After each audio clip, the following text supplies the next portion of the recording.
তুমি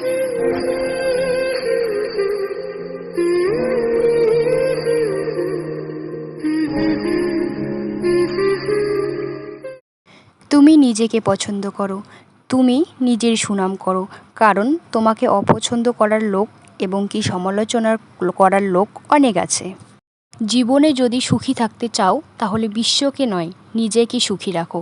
মানুষ কি বলবে এ ব্যাপারে একদম ভেবো না, কারণ মানুষের নজরে ভালো হওয়ার জন্য সেই মানুষের নজরটাও তো ভালো হতে হবে, তাই না? সবার জীবনে খারাপ সময় আসে এবং কি খারাপ সময় আসাটা খুবই দরকার, কারণ খারাপ সময় আসলে সময়ের সঙ্গে সঙ্গে অনেক মানুষকেও জানা যায় আর সময়ের সঙ্গে সঙ্গে অনেক কিছু শেখাও যায়। তো hello everyone, good morning, welcome back to a new blog. কেমন আছো তোমরা সবাই? আশা করছি খুব ভালো আছো, আমিও ভালো আছি। নতুন একটা ব্লগে তোমাদেরকে অনেক অনেক স্বাগত, অনেক অনেক ভালোবাসা। আজকের ব্লগটা শুরু করছি বড়োদেরকে প্রণাম জানিয়ে আর ছোটোদেরকে অনেকটা ভালোবাসা জানিয়ে। সকালবেলা উঠে আগে চা খেয়ে নিয়েছি আর মামামকে খাইয়েও মামামকেও পরিয়ে নিয়েছি। তো তারপরে চলে এসেছি কলের পাড়ে এসে এই যে বাসনগুলো এখন মেজে নিয়ে নিচ্ছি। আজকে না একটা খুশির খবর জানাবো। আজকে আমাদের ছাদ ঢালাই হচ্ছে। সেটা কি সত্যি না মিথ্যা বলো তো? একদমই না, সেটা হয়তো আমার জীবনে কোনোদিনও আসবে না যে আমি ছাদ বাড়ি দেবো, একটা পাকা বাড়ি আগে দিই। আজকে না স্বপ্ন পেয়েছি, স্বপ্নের মধ্যে দেখেছি আমাদের ছাদ ঢালাই হচ্ছে আর আমি এত খুশি, সকালবেলা উঠে মনটাই খারাপ হয়ে গেল। তো তারপরে তোমাদের দাদাভাইকে ফোন করেছিলাম, ফোন করে বলেছিলাম যে আমাদের ছাদ ঢালাই হচ্ছিলো, আমি স্বপ্নে দেখেছি। তখন তোমাদের দাদাভাই বলল যে তুমি নিজের দেখেছো তো, হয়তো কারো হচ্ছে কিন্তু তোমার হচ্ছে না। তারপরে সকালবেলা উঠে মনটা একদম খারাপ হয়ে গেল।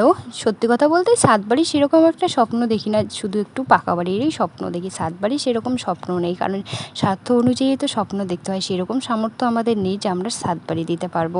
তো যাই হোক বন্ধুরা, তোমাদের সঙ্গে গল্প করতে করতে এইদিকে বাসনগুলোও মাজা হয়ে গেল আর এখন বাসনগুলো আমি ধুয়ে নিয়ে নিচ্ছি। আর আমাদের বাড়িতে না ছাইয়ের খুব অভাব গো, যেহেতু আমরা সবসময় গ্যাসের মধ্যে রান্না করি, তো তার জন্য ছাইয়ের অভাব। তো তার জন্য কি করি, আমরা সাপ গুলে নিয়ে এই যে এরকম করে বাসনটা মেজে নিয়ে নিই। গ্যাসে রান্না করলে না উনুন আর জ্বালাতে ইচ্ছে করে না, একটা আলসি লেগে যায়। আর বলতে কি, গ্যাসের মধ্যে দু চুলোয় মানে এইদিকে ডাল, হয়তো এইদিকে অনেক সময় সবজি ভাত ডাল ভাত একসঙ্গে হয়ে যায়, তার রান্নাটাও কিন্তু তাড়াতাড়ি করা যায়। আর উনুনের মধ্যে কিন্তু সেটা হয় না, কারণ ভাত হবে তো তারপরে দুটো উনুন থাকলে হয়। তো যাই হোক, তারপরে দেখো বন্ধুরা চলে আসলাম ঘরে এসে সেদিন তো আমি ড্রেসিংটা মুছেই ছিলাম, তোমরা তো দেখতেই পেয়েছো, তোমাদের সঙ্গে আমি শেয়ার করেইছিলাম। আর আজকে ভাবছি কি যে একটুখানি সুকেসটা ঝুড়িটা মুছে নিয়ে নেব, দেখছি ধুলো পড়ে গিয়েছে। তো তার জন্য এই যে ঘরে এসেই এই যে এখন আমি এদিকে মুছে নিয়ে নিচ্ছি আর মামামকে চিল্লাচ্ছে। আর তোমরা দেখে বুঝতে পারছো ক্যামেরাটা নড়ছে, কারণ মামাম আছে বিছানার মধ্যে, এর জন্য বারবার স্ট্যান্ডটা গিয়ে হাতাচ্ছিল।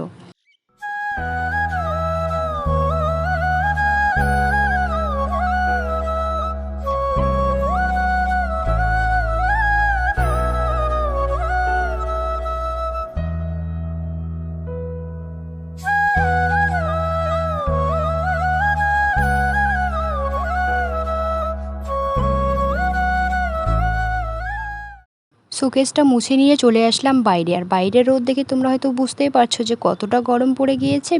বৃষ্টিতে দিন কেটে গেল, তো তারপরে আবার শুরু হয়ে গেল গরম। আর মামামের এই যে জামাগুলো, এখানে জামা বলতে গেঞ্জি প্যান্ট, এখানে আমি এখন ধুয়ে নিয়ে এসে এই যে বাইরের দিকে দিয়ে দিয়েছি।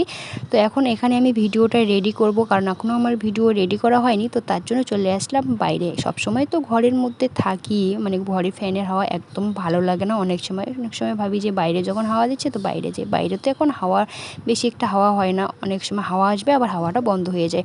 তো তারপরে বন্ধুরা স্নান করে খাওয়া দাওয়া সেরে নিয়ে তো আমার না টক খেতে ইচ্ছে করছিলো। তো ভাবছিলাম কি খাবো, তারপরে দেখি যে ঘরের মধ্যে লটকন আছে, তো ভাবছি না লটকন যেহেতু আছে তো চলো লটকনটাই খেয়ে নিই। তারপরে দেখো জানলার ধারে এখানে দাঁড়িয়ে এই যে দেখো এখন আমি লটকন খেয়ে নিয়ে নিচ্ছে। আর মামাম গেছে মায়ের সঙ্গে ঘুরতে, ঘুম থেকে উঠে এইদিকে কিন্তু রোদ পড়েনি এখনও, মানে হালকা ফুলকা একটুখানি রোদ আছেই। মাকে বলছিল যে আমি ঘুরতে যাব এই রোদের মধ্যে, তো তারপরে হয়তো নিয়ে গেল আমার বড় জায়েদের বাড়িতে ওর ছেলের সঙ্গে খেলার জন্য। তো তারপরে ভাবছি না এদিকে আমি খেয়ে নিয়ে নিই, মামাম থাকলে না খেতেই দেয় না, ও এতগুলো খেতেও পারবে না অথচ তোমাকেও খেতে দেবে না। তো তারপরে এই যে লটকন খেয়ে নিয়ে তো তারপরে এই যে এখন দেখো দুপুর টাইমে তো একটু শুয়েছিলাম, আর শুয়ে এই যে আমাদের বিছানার কি অবস্থা হয়ে গিয়েছে, তো এখন বিছানাটা পরিষ্কার করে নিয়ে নিচ্ছি।